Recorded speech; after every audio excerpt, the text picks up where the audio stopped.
Kisah Raja Najasyi dan umat Islam di Habasyah. Demi menjaga keselamatan dan akidah umat Islam, Nabi Muhammad SAW memerintahkan pengikutnya untuk hijrah ke Habasyah. Orang-orang musyrik dongkol saat mengetahui bahwa umat Islam hidup aman dan tenang di Habasyah. Maka dikirimkanlah 2 orang utusan musyrik Quraisy untuk menghadap Raja Najasyi. Pasca peristiwa kenabian, keadaan kaum muslimin di Mekah sungguh memprihatinkan. Tekanan dari kaum Quraisy yang menolak dakwah Nabi Muhammad SAW semakin berat. Mekah terasa sempit bagi orang-orang muslim yang lemah. Mereka mulai mencari cara agar keluar dari siksaan yang pedih ini. Kemudian turun firman Allah Subhanahu wa Ta'ala yang mengisyaratkan untuk hijrah, sebagaimana yang disebutkan dalam Al-Quran surat Az-Zumar ayat 10. Dan bumi Allah itu adalah luas, sesungguhnya hanya orang-orang yang bersabarlah yang dicukupkan pahala mereka tanpa batas. Suatu ketika Nabi Muhammad SAW mendengar berita tentang penguasa negeri Habasyah yang terkenal dengan sifat-sifat kemuliaannya. Beliau adalah seorang raja yang adil dan bijaksana, selalu menghormati tamu, berpendirian kuat dan tidak pernah menzalimi rakyatnya.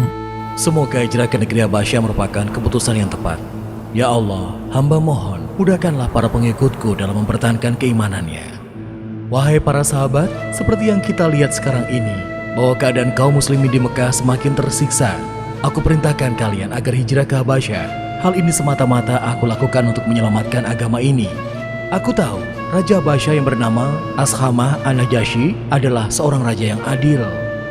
Tepatnya pada bulan Rajab tahun ke-5 kenabian, beberapa orang kaum muslimin hijrah ke Habasyah. Rombongan dipimpin oleh Utsman bin Affan yang berangkat bersama 12 orang laki-laki dan 4 orang wanita muslim. Ruqayyah, sang istri, juga turut serta. Sedangkan Rasulullah dan keluarga yang lain tetap tinggal di Mekah. Mereka berjalan menuju pantai dengan hati-hati. Sesekali mereka berhenti, bersembunyi agar tidak diketahui orang-orang Quraisy. Di pelabuhan Syaibah, tampak 2 kapal menuju Habasyah.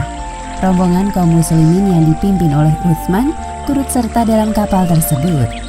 Penduduk Habasyah menyambut baik kedatangan kaum muslim dari Mekah meskipun mayoritas beragama Nasrani. Selama tinggal di Habasyah, kaum muslim merasakan ketenangan dalam beribadah yang selama ini mereka rindukan. Setelah sekian lama di Habasyah, mereka kembali ke Mekah karena mendengar bahwa orang-orang Quraisy telah masuk Islam. Namun ternyata berita tersebut tidaklah benar. Nabi Muhammad tidak melihat cara lain kecuali memerintahkan kaumnya hijrah lagi ke Habasyah. Rombongan kali ini dipimpin oleh Ja'far bin Abi Thalib dengan jumlah pengikut lebih banyak dari hijrah pertama. Berita tentang hijrahnya kaum muslim ke Habasyah akhirnya sampai ke telinga kaum musyrik. Apa? Mereka berhasil lolos lagi? Tidak akan aku biarkan hal ini terjadi untuk kedua kalinya. Tenanglah wahai saudaraku, aku punya ide bagus. Bagaimana jika kita beri hadiah mewah untuk para penguasa negeri Habasyah, lalu kita minta raja untuk menyerahkan mereka? Itu ide yang sangat bagus. Aku akan memilih 2 orang yang paling cerdik akalnya dan pintar dalam berdebat untuk menemui raja. Keesokan harinya, berangkatlah 2 orang utusan kaum musyrik menuju negeri Habasyah. Mereka adalah Amr bin Al-As dan Abdullah bin Rabi'ah. Sesampainya di negeri Habasyah, sebelum menemui raja, keduanya mendatangi para uskup di rumah ibadah mereka. Selamat siang para uskup yang terhormat. Kami berdua adalah utusan dari Mekah. Kedatangan kami untuk mengabarkan kepada raja tentang suatu hal yang penting. Jika memang hal penting, mengapa kalian tidak langsung saja menghadap raja? Aku bisa mengantarkan kalian. Sebelum menghadap raja, kami ingin meminta dukungan kepada kalian para uskup. Raja akan mendengarkan kami jika kalian berada di pihak kami. Maukah kalian membantu kami? Katakan lebih jelas supaya kami mengerti maksud kalian.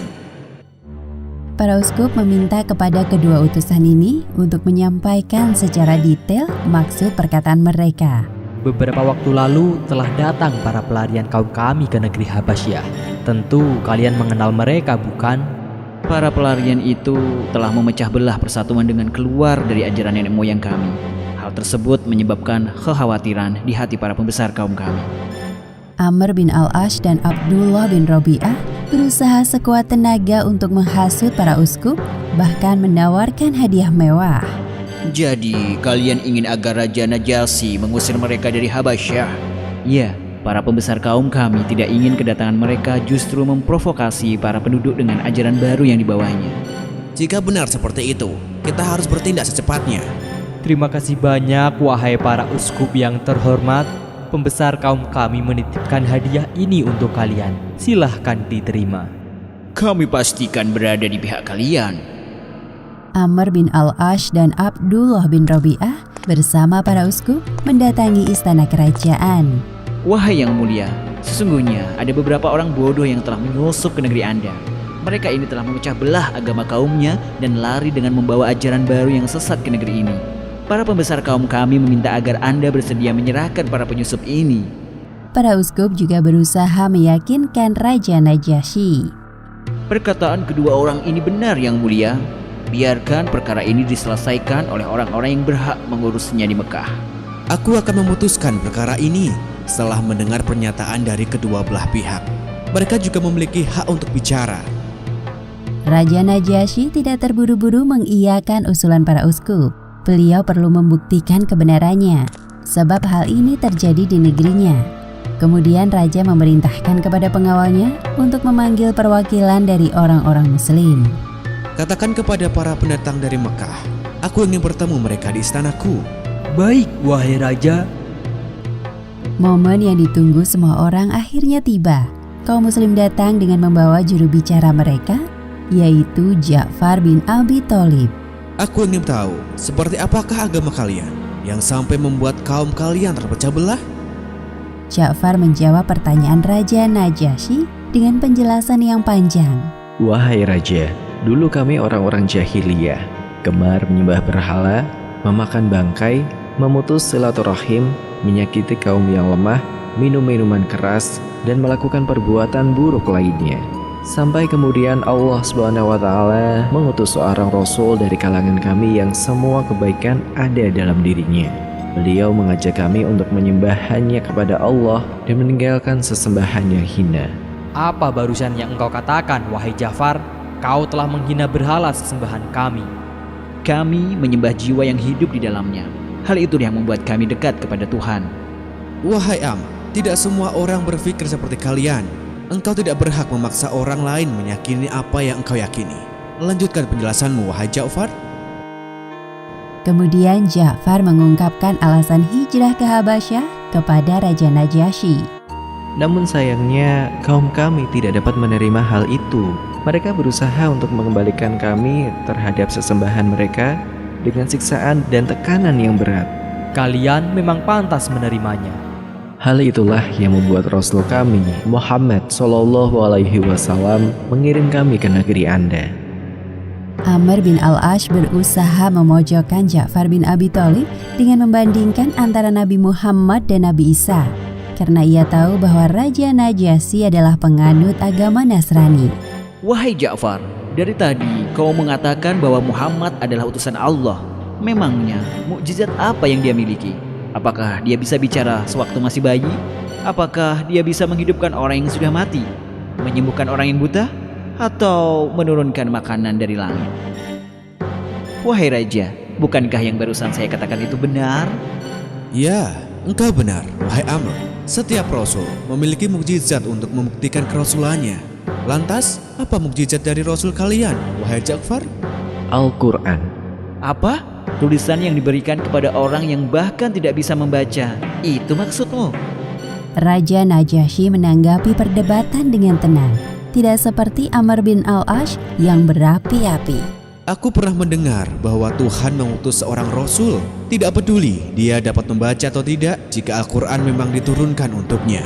Wahai Ja'far, apakah engkau bisa membacakan sedikit dari Al-Quran yang dibawa oleh Rasulullah itu? Ya, aku akan membacakannya di hadapan kalian semua. Kemudian Ja'far membacakan beberapa ayat dari surat Maryam. Tiba-tiba Raja Najasyi menangis terseduh-seduh hingga air mata membasahi jenggotnya. Begitu pula dengan para uskup. Sesungguhnya bacaan ini dan yang dibawa Isa benar-benar keluar dari satu cahaya yang sama-sama dari Allah. Kemudian Raja Najasyi mengusir kedua orang utusan kaum musyrik dan mengancamnya. Pergilah, demi Allah aku tidak akan menyerahkan pengikut Muhammad kepada kalian. Sial, aku harus datang lagi untuk membuat perhitungan dengan mereka. Sudahlah, jangan engkau lakukan itu wahai Amr. Kita tidak memiliki perlindungan di sini. Tidak bisa, mereka telah menginjak harga diriku sebagai orang yang paling cerdik di hadapan pemimpin negeri orang asing. Amr bin Al-Ash kembali mendatangi istana Raja Najasyi keesokan harinya. Wahai Raja, sesungguhnya Anda telah melindungi orang yang salah. Mereka telah mengatakan hal yang tidak benar tentang Isa. Apa maksudmu, wahai Amr? Sementara itu di tempat penampungan kaum muslim, Bagaimana kau dapat menjelaskan tentang ini kepada Raja, wahai Ja'far? Aku akan mengatakan sesuai yang Nabi sampaikan kepada kita. Lagi pula, kita tidak memiliki niat buruk tinggal di negeri ini. Jangan khawatir, wahai saudaraku. Allah SWT akan melindungi kita semua. Raja Najasyi segera memanggil kaum muslim ke istana untuk menanyakan pendapat mereka tentang Isa. Apa yang kalian katakan tentang Isa? Pendapat kami tentang Isa seperti yang telah disampaikan oleh Nabi Muhammad SAW. Lalu, apa yang dia katakan? Isa adalah hamba Allah, Rasulnya, rohnya, dan kalimatnya yang disampaikan kepada Maryam yang suci. Demi Allah, apa yang dikatakannya sesuai dengan keadaan Isa bin Maryam? Sudahkah engkau dengar itu, wahai Amr? Ini terakhir kalinya aku meladeni ucapanmu.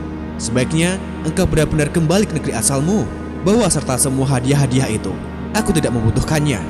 Dan untuk kalian, aku persilahkan kalian tinggal di Habasyah. Barang siapa yang berani menyakiti kalian akan berurusan denganku. Alhamdulillahirabbil alamin. Demikianlah akhir kisah Raja Najasyi dan umat Islam di Habasyah. Hikmah yang dapat kita ambil dari kisah ini: pertama, keberanian Ja'far bin Abi Thalib dalam mempertahankan keimanannya patut dijadikan teladan. Kedua, sesungguhnya setiap amalan itu tergantung kepada niatnya. Maka awali pekerjaan dengan niat yang baik. Dan ketiga, Allah menurunkan mukjizat kepada Nabi Muhammad berupa Al-Quran agar manusia selalu berpikir. Wallahu a'lam bishawab.